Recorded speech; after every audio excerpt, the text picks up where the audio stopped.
எப்பொழுதும் மகிழ்ந்து பாடுங்கள், இடைவிடாது ஜெபம் பண்ணுங்கள்.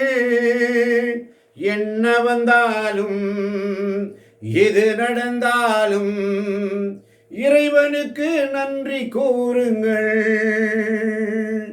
எப்பொழுதும் மகிழ்ச்சியாயிருங்கள், எப்பொழுதும் மகிழ்ச்சியாயிருங்கள். இடைவிடாது ஜெபம் செய்யுங்கள், எல்லா சூழ்நிலையிலும் நன்றி கூறுங்கள். அல்லேலூயா, அல்லேலூயா. உங்களுக்காக கிறிஸ்து இயேசு வழியாக கடவுள் வெளிப்படுத்திய திருவுளம் இதுவே. ஆமென்.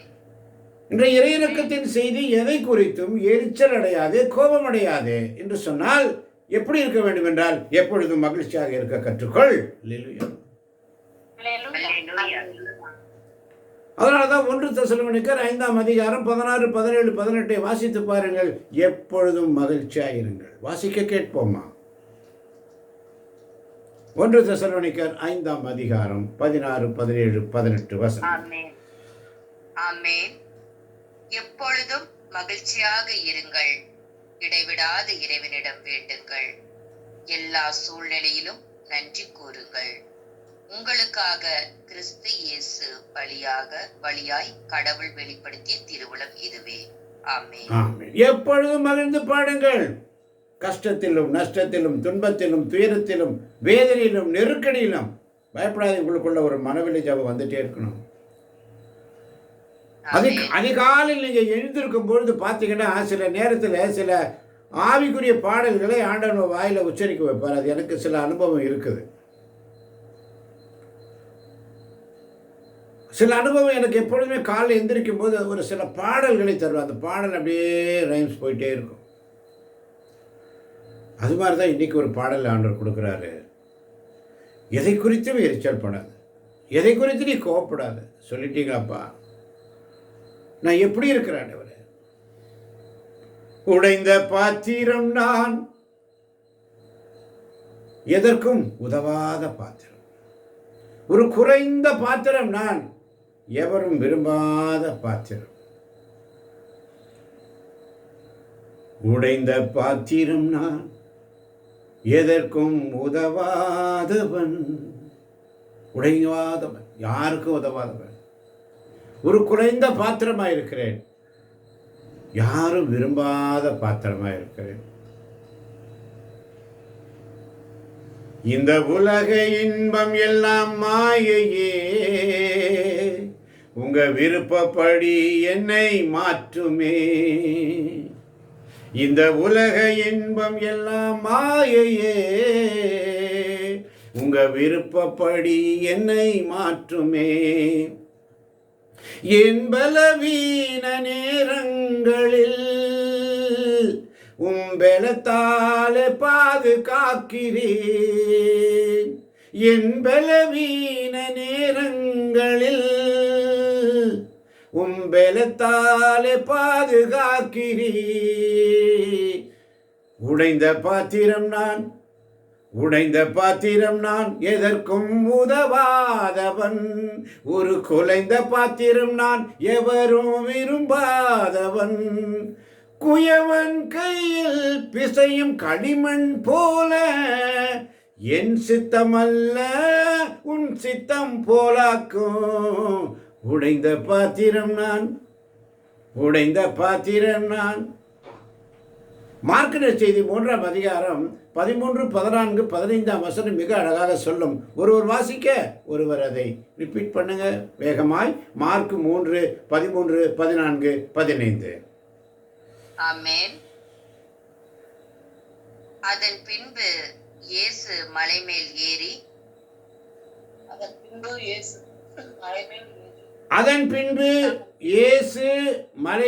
ஏறி தாம் விரும்பியவர்களை தம்மிடம் வரவழைத்தார். அவர்களும் அவரிடம் வந்தார்கள்.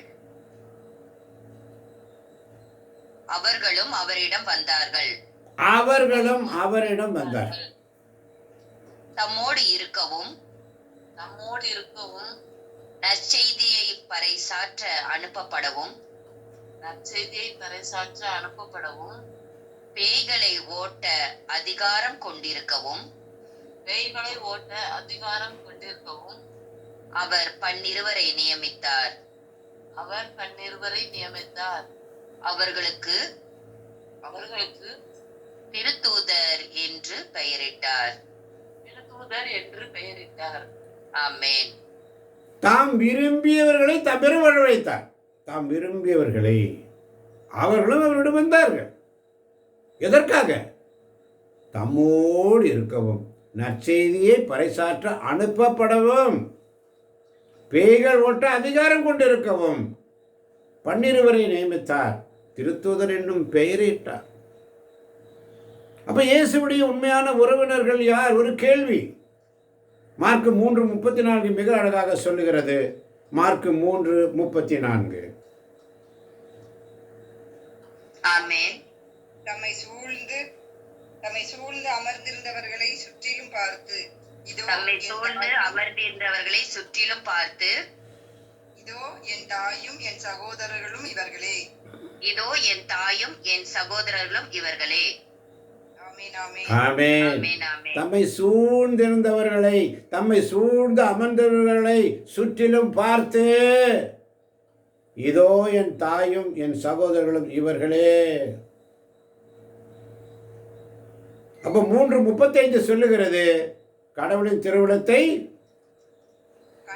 நிறைவேற்றுபவரே, கடவுளின் திருவுளத்தை நிறைவேற்றுபவரே என் சகோதரரும் என் சகோதரரும் சகோதரியும் தாயும் ஆவார். சகோதரியும் தாயும் ஆவார் என்றார். ஆமென். ஆமென். ஆண்டவருடைய திருவிழத்தை நிறைவேற்றுறதுக்காக தான் நம்ம எல்லாம் பெயர் சொல்லி அழைத்தார். பெயர் சொல்லி அழைத்தார். விரும்பியவர்களை அழைத்தார். அவர் விரும்பினார். நான் விரும்புகிறேன், நீங்கள் என்னை சேர்ந்து கொள்ளவில்லை, நான் தான் உங்களை சேர்ந்து கொண்டேன், நான் விரும்புகிறேன். ஆமென்.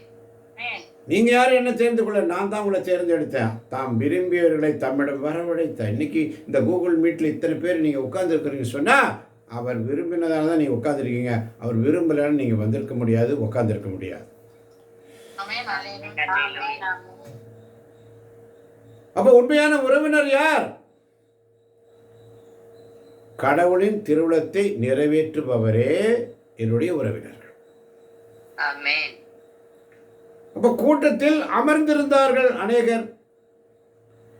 இப்ப கடவுளின் திருவுளத்தை நிறைவேற்றுபவர்களா? இந்த குழுவில் எத்தனை பேர் வந்திருக்கிறீங்க?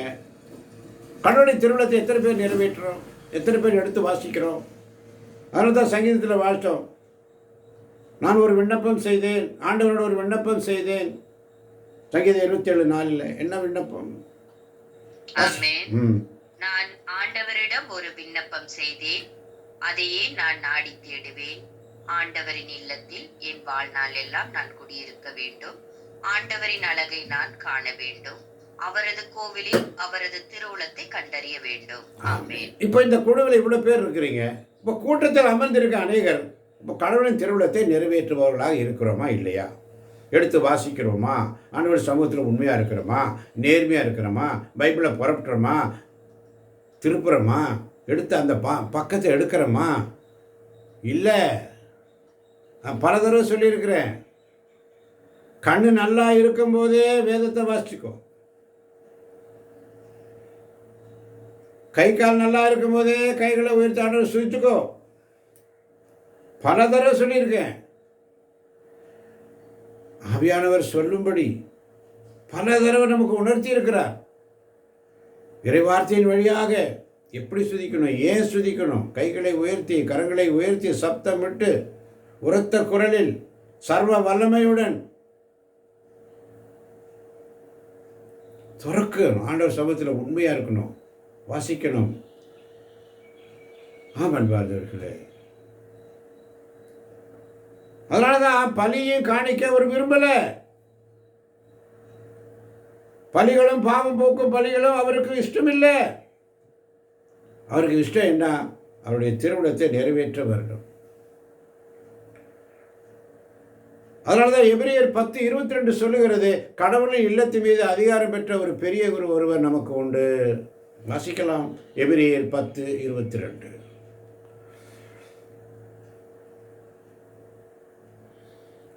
எபிரேயருக்கு எழுதிய திருமுகம் 10ஆம் அதிகாரம் 22ஆம் வசனம்.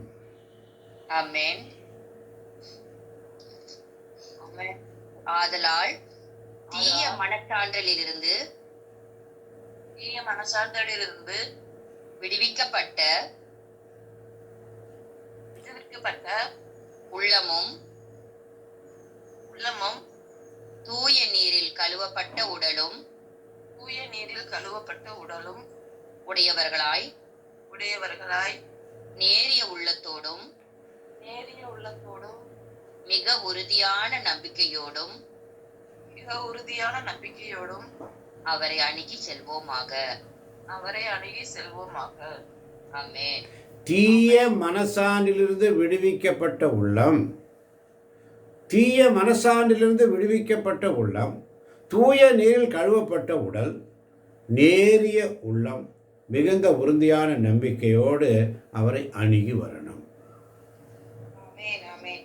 ஆமென். இப்போ கடவுளிடம் நெருங்கி வரணும். இயேசுவின் உடல் கோவிலின் திரைச்சீலை ரத்தம் சிந்தி நமக்குன்னு ஒரு புதிய வழி கிடைத்துள்ளது. அன்று உயிர்த்தெழுந்த பொழுது கோவிலின் திரைச்சீலை கிழிஞ்சிச்சு. நமக்கு வாக்களித்தவர் நம்பிக்கைக்குரியவர். நாம் எதிர்நோக்கி இருப்பதை தயக்கமின்றி அறிக்கையிடுவதில் நிலையாய் இருக்க வேண்டும். எதிர்நோக்கி இருப்பதில் தயக்கமின்றி அறிக்கையிடுவதில் நிலையாய் இருக்க வேண்டும். அப்ப செய்ய வேண்டியது என்ன? அன்பு செலுத்த வேண்டும். அல்லேலூயா. அல்லேலூயா. நற்செயல்கள் புரிய வேண்டும். அல்லேலூயா. அல்லேலூயா. ஒருவரை ஒருவர் தூண்டி எழுப்ப கருத்தாய் இருக்க வேண்டும். ஆமென். அல்லேலூயா. ஒருவருக்கொருவர் ஊக்கமூட்ட வேண்டும். ஆமென். இறுதி நாள் நெருங்கிருச்சு, இன்னும் அதிகமாய் ஊக்கமூட்டுவோம். ஆமென். ஆமென். அதனாலதான் எசேக்கியேல் 36:25 மிக அழகாக சொல்லுகிறது. எசேக்கியேல் 36:25 நான் உங்கள் மீது ஆமென். நான் தூய நீரை உங்கள் மேல் தெளிப்பேன், நீங்கள் உங்கள் எல்லா அழுக்கில் இருந்தும் தூய்மையாவீர்கள், உங்கள் எல்லா சிலை வழி பாட்டு தீட்டையும் அகற்றுவேன். ஆமென். ஆமென். தூய நீரை உங்கள் மீது தெளிப்பார், எல்லா அழுக்கிலிருந்தும் நம்மை தூய்மைப்படுத்துவார். அப்பொழுது நாம் தூய்மையாவோம். பழைய ஏற்பாட்டில் லேவியர் 8:30 சொல்லுகிறது, மோசே திருப்பொழிவு எண்ணெயிலும் பலிபீடத்தின் மேல் இருக்கிற ரத்தத்திலும் சிறிது எடுத்து ஆரோன் மேலும் அவர் புதல்வரும் அவர்களுடைய உடைகள் மேலும் தெளித்து அவர்களை புனிதப்படுத்தினார். அல்லேலூயா. அல்லேலூயா. அப்போ எபிரேயர் 10ஆம் அதிகாரம் 30ஆம் வசனம் என்ன அழகா சொல்லுது பாருங்க. பழி வாங்குவதும் கைமாறு அளிப்பதும் எனக்குரியவை. ஆண்டவரே தம் மக்களுக்கு தீர்ப்பளிப்பார் வாழும் கடவுள். அல்லேலூயா. ஆமென். யாரையும் பழி வாங்காதீங்க. அதனால தான் எதை குறித்தும் எரிச்சல் படாதே, கோபப்படாதே. வாசிக்கலாமா? எபிரேயர் 10:30. ஆமென். பழி வாங்குவதும் கைமாறு அளிப்பதும் எனக்குரியன என்றும் ஆண்டவரே தம் மக்களுக்கு தீர்ப்பு அளிப்பார் என்றும் உரைத்தவர் யார் என்பது நமக்கு தெரியுமன்றோ. ஆமென். ஆமென். யார் என்று நமக்கு தெரியும் என்றோ. யாரையும் பழி வாங்க நினைக்காத. பழி வாங்குவதும் கைமாறு அளிப்பது எனக்குரியது. அப்போ ஊழியம் செய்ய வரும் பொழுது துன்பம் வரும். துன்பம் நிறைந்த மனப்போராட்டத்தை பகைவன் சாத்தான் ஏற்படுத்துவான். ஆனால் பயமில்லாமல் மன உறுதியோடு ஏற்றுக்கொள்ள வேண்டும். ஆமென். அல்லேலூயா. நாம் இகழ்ச்சிக்கும் வேதனைக்கும் ஆளாகி வேடிக்கை பொருளாகி விடுகிறோம். இகழ்ச்சிக்கும் வேதனைக்கும் ஆளாகி வேடிக்கை பொருளாகிறோம். இப்ப இந்நிலைக்கு ஆளுநரின் துன்பங்களில் பங்கு பெற வேண்டியிருக்கும். அல்லேலூயா. அல்லேலூயா. அப்படி ஒரு சூழ்நிலை இருக்கிறவங்களோட நம்ம என்ன செய்யணும்? அவங்களோட ஊக்கம் ஊட்டணும். அப்ப என்ன செய்ய வேண்டும்? எபிரேயர் 10:36 கடவுளின் திருவுளத்தை நிறைவேற்றி அவர் வாக்களித்ததை நீங்கள் பெற்றுக்கொள்ள பெற்றுக்கொள்ள உங்களுக்கு மன உறுதி தேவை. ஆமென். கடவுளின் திருவுளத்தை நிறைவேற்றி அவர் வாக்களித்ததை நீங்கள் பெற்றுக்கொள்ள உங்களுக்கு மன உறுதி தேவை. இன்னும் குறுகிய காலமே இருக்கிறது. வரவிருக்கிறவர் வந்து விடுவார், காலம் தாழ்த்த மாட்டார். அல்லேலூயா. அல்லேலூயா. அதனாலதான் எபிரேயர் 10:38 அழகாக சொல்லுகிறது, நேர்மையுடன் நடக்கும் என் அடியார் நம்பிக்கையினால் வாழ்வடைவார். எவராவது பின்வாங்கி செல்வார் என்றால் அவரில் நான் மகிழ்ச்சியுறேன். ஆமென். பாருங்க, தெளிவா சொல்லிட்டார். இப்போ மோயிசன் பார்த்தோம் இணைசட்டம் 3ஆம் அதிகாரத்தில், அவரால் நான் மகிழ்ச்சியுறேன். மோயிசனால ஆண்டவராங்க வேதனை தான் அடைஞ்சார். இனி நீ பேசாத, இனி ஒரு துளி கூட என்ன பேசாத, பேச நிறுத்து, உன் பேச்சு வளவள வளவள வளவள எனக்கு பிடிக்கல, வேண்டாம், நிறுத்திக்கோ. ஆனாலும் மோயிசன் தளரவில்லை, இறை மக்களை ஊக்கப்படுத்தினார். இணைசட்ட 4ஆம் அதிகாரத்தில் பாருங்க, உனக்கு பதிலாக யோசுவாவை ரெடி பண்ண, அவனை திருநிலைப்படுத்து, அவனுக்கு எல்லாம் சொல்லிக் கொடு, மக்களுக்கு சொல்லிக் கொடுன்னு சொல்லி ஆண்டவர் சொன்ன வார்த்தைக்கு மோயிசன் கீழ்ப்படிந்தார். அதுபோலவே செய்தார். அல்லேலூயா. ஆமென். அல்லேலூயா. அப்போ ஆண்டவர் சொல்றார் பாருங்க, நேர்மறை நடக்கும் என் அடியார். யார் அந்த அடியார்? ஊழியக்காரர்களாக நீங்களும் நானும் தான், வேற யாரும் கிடையாது. ஆமென். ஆமென். அல்லேலூயா. நீ என் தாசன், நீ என் தாசி, நீ என் தாசன், நீ எனக்குரியவள், என் மாட்சியை நான் எவருக்கும் விட்டுக்கொடேன். மிக அழகாக சொல்லப்பட்டிருக்கிறது. மகதலே மரியாள் காலையில் ஓடுறாங்க, இயேசு மீது அவ்வளவு பாசம், அதிகாலை தேடி ஓடுறாங்க. தடைகள் வரும், இகழ்ச்சிக்கும் வேதனைக்கும் ஆளாகி வேடிக்கை பொருளாகி விடுகிறோம். இந்நிலைக்கு இருக்கும்போது அவங்களுடைய துன்பத்தில் நம்ம பங்கு பெறணும். அதனால தான் நேற்றிலிருந்து ஆவியானவர் உணர்த்தினார், எல்லாருக்காகவும் ஜெபிங்க, துன்பத்திலிருந்து அவங்கள வெளியில் கொண்டு வரதுக்கு ஜெபிங்க ஜெபிங்க ஜெபிங்க. நேர்மையுடன் நடக்கும் என் அடியார் நம்பிக்கையினால் வாழ்வடைவார்கள். நம்பர் 1, எவராது பின்வாங்கி செல்வார் என்றால் அவரில் நான் மகிழ்ச்சியுறேன். மகிழ்ச்சி அடைய மாட்டேன். ஆண்டவரை மகிழ்ச்சி படணும், நம்ம மகிழ்ச்சியை திரும்புகிறோம். ஆண்டவருடைய சித்தம் என்ன? நாம் அவர் மகிழ்ச்சியாக இருந்தால் மட்டும்தாங்க நம்மளால் மகிழ்ச்சி இருக்க முடியும். ஆமென். அல்லேலூயா. அவரை சந்தோஷப்படுத்தாம நீ வீட்டில் சந்தோஷமா இருந்துருவியா? இருந்துருவியா? இருக்க முடியாது. இருக்க முடியாது. ஆமென். ஆமென். ஆமென். அதனால தான் பிலிப்பியர் 3:1 சொல்லுகிறது, எதிரிகளை குறித்து எச்சரிக்கை. எதிரிகளை குறித்து எச்சரிக்கை. வாசிக்கலாம், பிலிப்பியர் 3:1-2. ஆமென். ஆமென். இறுதியாக என் சகோதர சகோதரிகளே, ஆண்டவரோடு இணைந்திருப்பதில் மகிழ்ச்சி அடையுங்கள். இறுதியாக என் சகோதர சகோதரிகளே, ஆண்டவரோடு இணைந்திருப்பதில் மகிழ்ச்சி அடையுங்கள். எழுதியதையே மீண்டும் எழுதுவது எனக்கு தொல்லையா இல்லை, உங்கள் நன்மைக்காகவே எழுதுகிறேன். அந்த நாய்களிடம் எச்சரிக்கையாய் இருங்கள், அந்த கெட்ட ஊழியர்களிடம் எச்சரிக்கையாய் இருங்கள், உறுப்பு சிதைப்போரை குறித்து எச்சரிக்கையாய் இருங்கள்.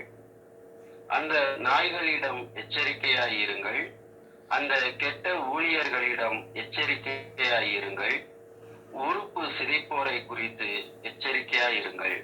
ஆமென். ஆமென். ஆமென். என் அன்பார்ந்த சகோதர சகோதரிகளுக்கு எச்சரிக்கை. இப்போ நம்முடைய லட்சியம் என்ன? ஆண்டுடைய திருவிழம் என்ன? சங்கீதம் 27:4 அழகா சொல்லுது அன்பார்ந்தவர்களே. அப்ப தூய பவுல் பிலிப்பியருக்கு எழுதிய திருமுகம் 3ஆம் அதிகாரம் 6 முதல் 10 வரை வாசிச்சு பாருங்க. திருச்சட்டத்தில் எனக்கு இருந்த ஆர்வத்தால் திருச்சபையை துன்புறுத்தினேன். நீதி நெறியை பொறுத்த மட்டில்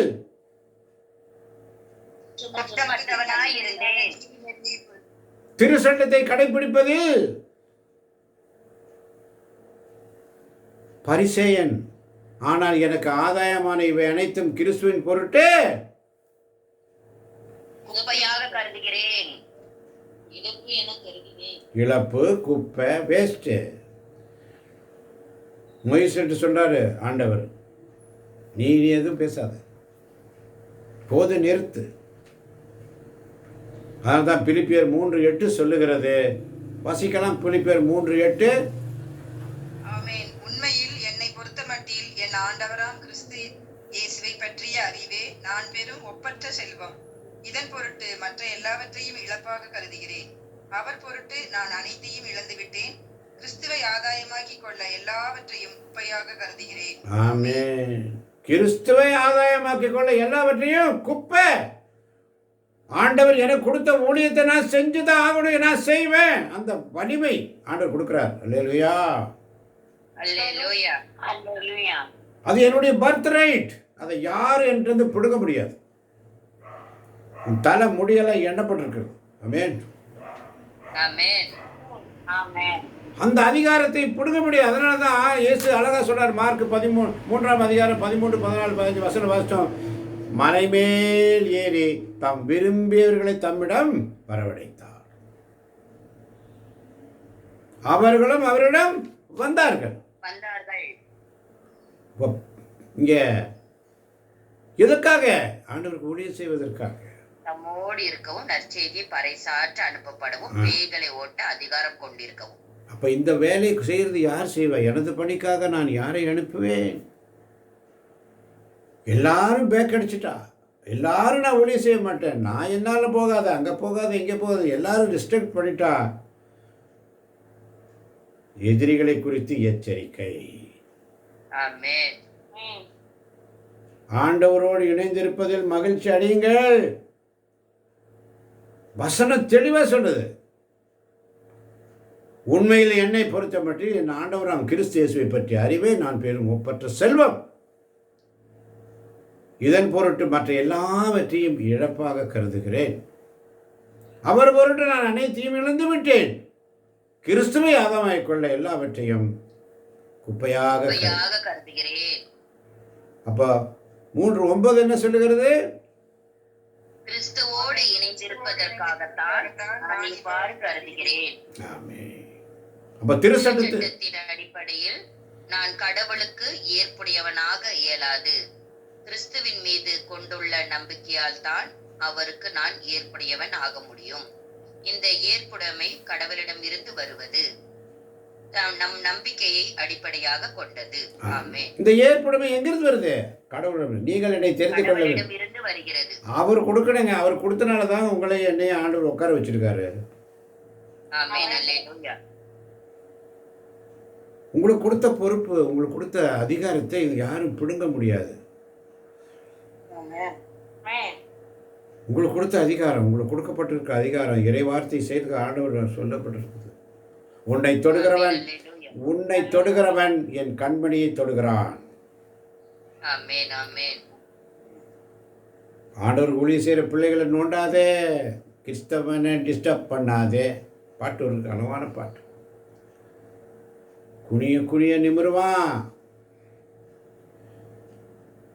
எந்த அளவுக்கு அவனுக்கு நான் ப்ரெஷர் கொடுக்குறேன் அந்த அளவுக்கு அவன் எழுந்து நிற்பான். அல்லேலூயா. அல்லேலூயா. ஆமான் பாரதவர்களே. அப்போ நம்ம என்ன செய்யணும்? லக்கை நோக்கி ஓடணும். ஆமென். பரம அழைப்பின் பந்தய பொருளுக்காய் நான் லக்கை நோக்கி ஓடுகிறேன். பரம அழைப்பின் பந்தய பொருளுக்காய் நான் லக்கை நோக்கி ஓடுகிறேன். ஓடுகிறேன் ஓடுகிறேன் என் இயேசுவுக்காய் நான் ஓடுகிறேன்.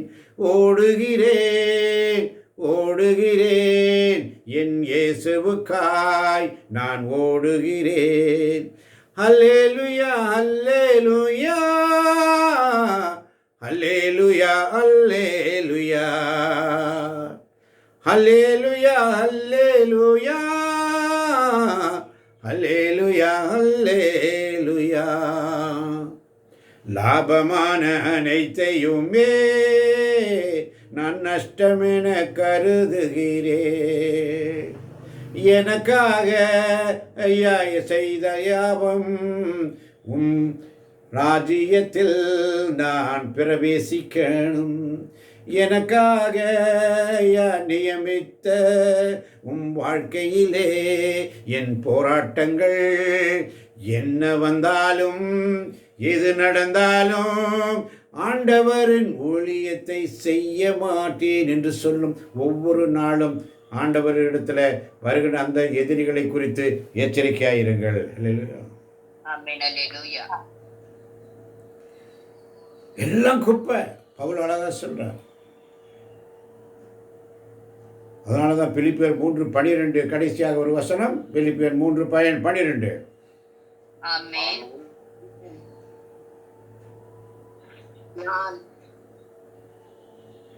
நான் இவற்றை ஏற்கனவே அடைந்து விட்டேன் என்றோ நிறைவு எய்து விட்டேன் என்றோ சொல்வதற்கில்லை.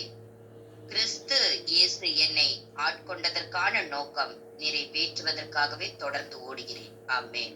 நான் இவற்றை ஏற்கனவே அடைந்து விட்டேன் என்றோ நிறைவை செய்து விட்டேன் என்றோ நிறைவேற்றி விட்டேன் என்றோ சொல்வதற்கில்லை. கிறிஸ்து இயேசு என்னை ஆட்கொண்டதற்கான நோக்கம் நிறைவேற்றுவதற்காக தொடர்ந்து ஓடுகிறேன். ஓடுகிறேன் ஓடுகிறேன் என் இயேசுவுக்காய் நான் ஓடுகிறேன். ஓடுங்க ஓடுங்க ஓடுங்க, ஆண்டவருக்காக ஓடுங்க. நீங்கள் ஆண்டவருக்காக உழைக்கிறது ஒரு நாளும் வீண் போகாது. அல்லேலூயா. நீங்கள் ஆண்டவருக்காக உழைக்கிறது ஒரு நாளும் வீண் போகாது. இரட்டிப்பான ஆசீர்வாதங்களை நீங்கள் பெறாமல் போக மாட்டீங்க. ஆண்டவருக்காக உழைக்கிறது ஒரு நாள் வீண் போகாது. எப்படி செய்யணும்? எப்படி செய்யணும்? எப்படி செய்யணும்? 1 கொரிந்தியர் 15ஆம் அதிகாரம் 58ஆம் வசனம். என் அன்பார்ந்த சகோதர சகோதரிகளே, உறுதியோடு இருங்கள், நிலையாய் நில்லுங்கள். ஆண்டவருக்காக நீங்க உழைப்பது என்பதை ஆண்டவரின் பணியை இன்னும் அதிகமாக எப்போதும் செய்யுங்கள். ஆமென். 1 கொரிந்தியர் 15:34 சொல்லுகிறது, அறிவு தெளிவுடன் இருங்கள், நேர்மையுடன் நடந்து கொள்ளுங்கள், பாவம் செய்யாதீர்கள், ஏனெனில் உங்களுள் சிலருக்கு கடவுளை பற்றிய அறிவு இல்லை. உங்களுக்கு வெட்கம் உண்டாகவே இதை சொல்லுகிறேன். நீங்கள் ஏமாந்து போக வேண்டாம். தீய நட்பு நல்லொழுக்கத்தை கெடுக்கும். அறிவுத்தெளிவுடன் இருங்கள், நேர்மையுடன் நடந்து கொள்ளுங்கள், பாவம் செய்யாதீர்கள், ஏனெனில் உங்களுள் சிலருக்கு கடவுளை பற்றிய அறிவு இல்லை. உங்களுக்கு வெட்கம் உண்டாகவே இதை சொல்லுகிறேன். ஆமன் பாருங்களே, ஒவ்வொரு நாள் அவருடைய சமூகத்தில் காத்திருக்கின்ற அருமை தேவசனமே, கேட்க போகின்ற ஒவ்வொரு பிள்ளைகளையும் எப்பொழுதும் மகிழ்ச்சியாயிருங்கள், இடைவிடாது ஜெபம் செய்யுங்கள். எல்லா சூழ்நிலையிலும் ஆண்டவருக்கு நன்றி கூறுங்கள். கேட்க போகின்ற ஒவ்வொரு பிள்ளைகளையும் தேவன் தாமே நிறைவாக நிறைவாக நிறைவாக ஆசீர்வதிப்பாராக. ஆமேன், ஆமேன், ஆமேன்.